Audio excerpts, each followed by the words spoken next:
So, I'm not very good at voiceovers, but, here I'll be teaching you how I do Clocktower, because a lot of people seem to struggle with it, and I understand. I've been there, done that. It took me like 3 years to finally get it down, because I used to have a shitty computer, and you sometimes you can't afford a good computer. So now with the Clocktower, you have to be quick, obviously, but sometimes it's not good to hesitate. You just have to keep going. There's some parts where you're allowed to be a little slow. It just depends on how fast you are. And so, I'm playing in Asura.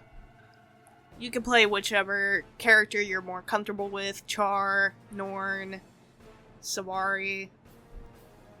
It just depends, because they do, from my experience, they do have different jump styles. And you just kind of have to get used to your character's jump style.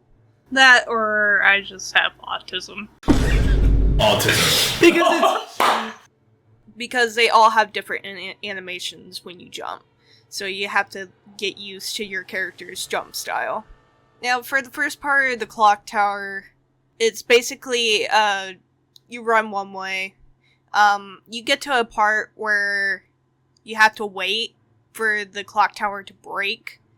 One note of this is that some people stay on that gear while they wait, and some stand on the little platform.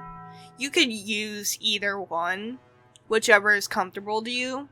I personally go on the platform because that's what I'm used to, and I've always completed the Clocktower like that. Now, second note is, when the thing breaks, you have to be careful, because sometimes the instance lags, and even though you see the animation of it breaking, sometimes it does not register those platforms there. And you could tell by how the Clocktower stops moving for a second, and then it continues moving. When it starts moving again, that's when you can jump, and that's when the game registers those platforms there. There's another instance of this happening, but it's later on in the Clocktower. So you basically just go the desired path. If you get on that gear that is near the chest, you can spam your interact button and just keep going. Sometimes you'll miss it, sometimes you won't, but like, if you're close enough to it, to the chest, you can grab it without having to jump on that block that is right there where it is. And you just kind of just keep going. The way I move my camera might be uncomfortable for some people, and that's totally fine. Again, it's up to what's comfortable to you when doing this. Now, once you get to the vertical gear, you want to aim at the teeth, obviously, but this one, like I said, there's some places where you can be a bit slow. Here, I recommend jumping and making sure you land in the right place before jumping to the staircase. Even though I've done this like many times, I still make sure I pause to make sure I land on it before I do it again. Some people are skilled enough to keep going. I personally am not, so again, whatever you're comfortable with. Now, when you get to the block in the I don't know what this is called, the plank. Like I said, done it many times, so I am more comfortable with jumping straight from that platform to the plank. Though some people are more comfortable with jumping to the block and then to the plank, which is very up to you. It depends on the player, really. Now, if you want to try jumping to the plank, you can. For me, it took a lot of practice to do that. So if you want to practice that and get a faster run, then you could certainly do that. Now, the rock right next to it, I still struggle with, even to this day. So, again, it's like the vertical gear. You jump on it, pause to make sure you land on it correctly, and then you start moving again. So, what I did here is I jump, I pause to make sure I landed correctly, and then I jump up to the little block that's like edged out on it again, and then I jump again to get on the stairs because the stairs are above that block, so you have to make sure you jump again to get over it. Now this one a lot of people struggle with. They don't know where to go because they believe this is dead end. What you do is you run up the staircase and you run up to these planks, then you jump down to the gear with the box with the chest. And how I said, like, the thing lags, this is where it happens again. So these platforms, the clock tower breaks and these platforms appear.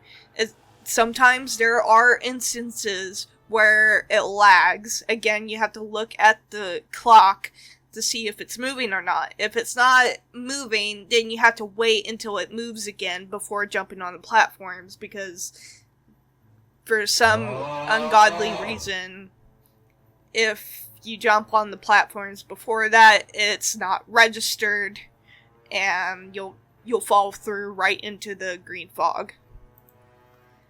And then the rest of this is kind of straightforward. You just go through the regular path and all that. Now, a lot of people mess up once they get to the clock face. So you can see it's moving past me the moment I get up there. So I messed up on the original recording when explaining the clock face. So when you run up to the clock face, you see it pass by you, and then it's going to come around again, and it does not break. You do not want to jump there. After you see it a second time, that's when you start counting. What I do, the trick I do, is I count the number of times you see a wall. So there's like 8 walls to this clock tower. So you go 1, 2, 3, 4, 5, 6, 7, and then on 7/8, that's when you jump, because that's when the clock tower breaks. And there you have it. That's how you did the clock tower. Again, that's just my way of doing it. Again, just do what's comfortable to you. Keep believing in yourself, and just keep practicing. If Guild Wars now has a mode where it's still and you don't have a time limit, I advise using that to your advantage, because if you use that, you can figure out what path is what's more comfortable to you as a player, because a lot of people have different ways going about the clock tower, and they have different paths and different ways they move. But in the paused version, I would recommend running it as if it were timed, because it helps you practice. And then when you feel confident enough, you can do the time activity. So again, just whatever is comfortable to you. Be careful of the lag, because that has fucked me over so many times. I've done this so many times, and that sometimes that still fucks me over.